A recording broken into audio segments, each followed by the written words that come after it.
How's it going, guys? My name is Zach with the Movie Castle, and today we're going to be taking a look at Chainsaw Man Volume 3 by Tatsuki Fujimoto. And this is a really good volume of a series that I've been saying was good from the beginning. A lot happens in this book. First off, we get the hotel sequence wrapping up. A really interesting plot. I really did love the, repeating hotel motif where you really do trap the characters in a pretty dire and unusual place. And I love the intense, visceral ending of this chapter. I won't be doing any major spoilers, but this is one that I'm really looking forward to watching the anime and seeing how they depict it, because the shifting hotel's cool as well as the ending scene, so hopefully that comes out good in the animation. It's a really fun sequence. The ending, I kind of wish it was a little bit more clever, but it still kind of shows who Denji is as this character, and I do like the ultimatum that the devil sets up. Will you betray Denji to save your life? Kill him and you can get out. And that really does fit with Denji's character. Denji is someone that is constantly oppressed by the world, and, seeing which of his friends would be willing to kill him, and it's not just yes or no, it's, some of them are like, at what point? So it really does emphasize his character. And then we get the middle bit, the kind of between missions where the crew goes out for a night of drinking, and it's not just a goof-off chapter, it has lots of implications, and it actually, I think, goes on for like 2 or 3 chapters, and it talks about Denji wanting to establish himself and the sort of romantic triangle, but it's not really a triangle, that gets kind of messy between the characters, and what does Denji really want. And I won't spoil it, but after that we get into the setup for the next arc, and boy does it lead in with quite the bang. It's a very big, intense moment, introduces this really cool character who I won't talk about, but things get pretty dire at the end of this volume, and I really want to get to part 4 now, so that's going to be pretty cool. Now, Hamino is on the cover here, and we actually do get to know a lot more about her. She's a character that really gets fleshed out in, her desperations and imperfections in this volume.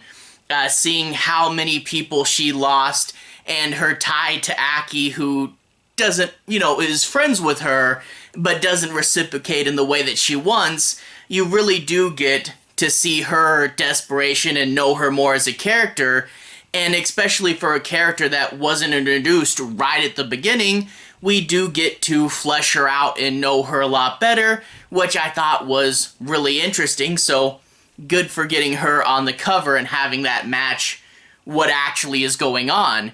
Overall, a really good issue. They kind of, with the way these books are laid out, and I don't think it's intentional, the last one did this too, of wrapping up one plot and then starting another and then ending on a big cliffhanger, almost like those old Adam West Batmans, but I can't wait to get to Volume 4. These have all been good, and I'm digging myself in more, so fingers crossed Volume 4 comes out really cool as well. Anyway, if you want a bit more specific of an analysis, I'm going to switch over to the close-up camera, show you guys a bit of the story and a bit of the art. I'll be avoiding major spoilers though, but if you guys want to see a little more, let's go ahead and switch over to the close-up camera. Alright, here we are inside the castle taking a closer look at Chainsaw Man Volume 3. Let's go ahead and bring the cover closer to the camera, and we can see it's Himino as the cover this time around, with these nice green leaves behind her. I don't really know what the leaves has to do with anything, but it gives this volume a nice green color there. And yeah, she is the standout character of this volume. She's the character we learn a ton about. And yeah, this is her volume.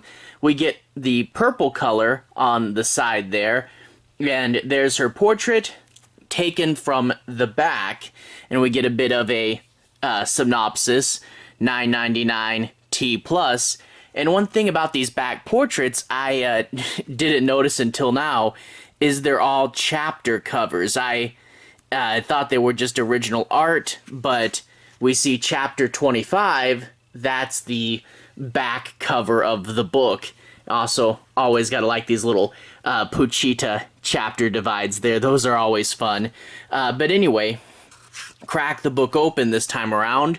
We can see the what he loves this time is I love Hereditary. That's always going to be a movie recommendation, and I do love how it changes each time. Then we get the title page, and we get this back alley with Aki standing there, and we see this volume is entitled Kill Denji. Now, that of course is, as always, based on the first chapter, and there's the table of contents there. We get chapters 17 through 25, and also, before that, we do have a character catch-up and a previously on the story. Always gotta love this stuff. If you've been a while since you read the last volume, this is super helpful, and also really does help you remember all the character names. Anyway, without further ado, let's jump in and talk a little bit about the story. I'm not going to be doing any major spoilers, but I do want to take a moment, analyze some of the plot points, and talk a bit about the book. But again, no major spoilers. But yeah, we open up with the hotel sequence, the trapped on the never-ending 8th floor.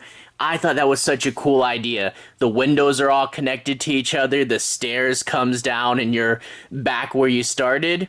It was a very interesting, almost Twilight Zone-y concept, and the devil that's trapped him says, I'll make a contract with you.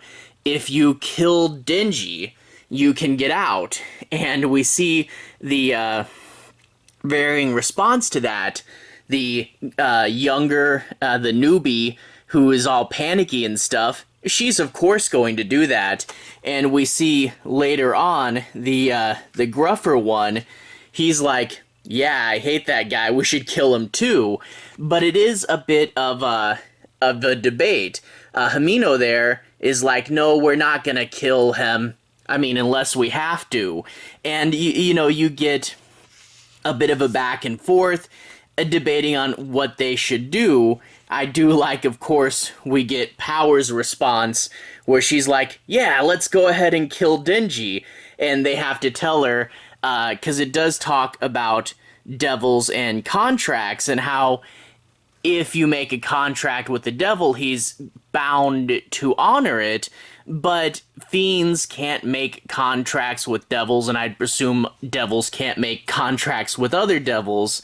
So you get where she would totally want to kill him, but there's no reason for her to. But I do like, it's a really fun and action intense sequence where they're running around, and when things in this sequence heat up, it gets really cool. There will, of course, be a moment when things get really big and crazy and over the top, and this is one of those sequences that I'm like, oh, I hope this comes out well when they do it in the anime, because that's really cool. Now, yeah, here's a good part where it shifts the hotel and all the beds slide, and now they're looking down from the doors. I do love that playing with reality there, and the big mouth it gets. That's really cool. But like the last volume, this, you know, kind of has it in the middle, where the first half of the book is wrapping up, and then the second half introduces the new plot, but also you get the bit in the middle, and I really do like that it is very much a cool down segment in the middle. There's the whole team going out for drinks, and there's, you know, several other stuff going on. We get this plot point where we get that Makima knows something special about Denji, and they try to drink her under the table, but of course she's a big professional businesswoman. You totally can't beat her. And throughout the book, we do get, again, this is a lot of Hamino's book, and we do get talking about her backstory and the graves and this guy, which was like her master, talking about how you have to be kind of crazy to do this line of work, and maybe that means Denji's a better devil hunter than you might think. But of course, with the midpoint, with the bit in the middle, we are going to get a lot of Denji trying to establish his social life, and we do get him, you know, trying to advance, trying to get something better, and of course the way he interacts and works with these other characters. And I do like you get a bit of a love triangle, you know, where both Aki and Denji both like Makima, and Hamino likes Aki, and Denji might take Hamino just because she's kind of available, but it's not really what he wants, and you get this kind of mess between the characters, and I do like that. I do like how it's not clean, and I do like how, you know, it creates this interesting dynamic, and how, yeah, things are going to get messy in that regard as well. Now, I won't talk any about the start of the next plot arc. I'll save that for Volume 4, but needless to say, the next plot arc starts off with quite the bang, and it's one of those like, oh man, the volume's over, I gotta go find Volume 4 really quick. And I can only imagine reading these when these initially came out and having to wait like, what, a month or two for that next one to come out. Yeah, no, it gets quite intense, and it introduces this really interesting new character, but again, no major spoilers, have to save that for next time. Anyway, to everyone who's watched so far, thank you for watching. To everyone who's liked and subscribed, thank you. You really are helping the channel out. I'll leave a relevant playlist on the bottom. This should be my manga playlist, where you can see my reviews for the past 2 volumes, as well as a ton of Junji Ito stuff, and a few other things. I am working on filling out this playlist more. Anyway, have a good day. I'll see you guys again very soon. Relevant playlist on the bottom. Have a good day now.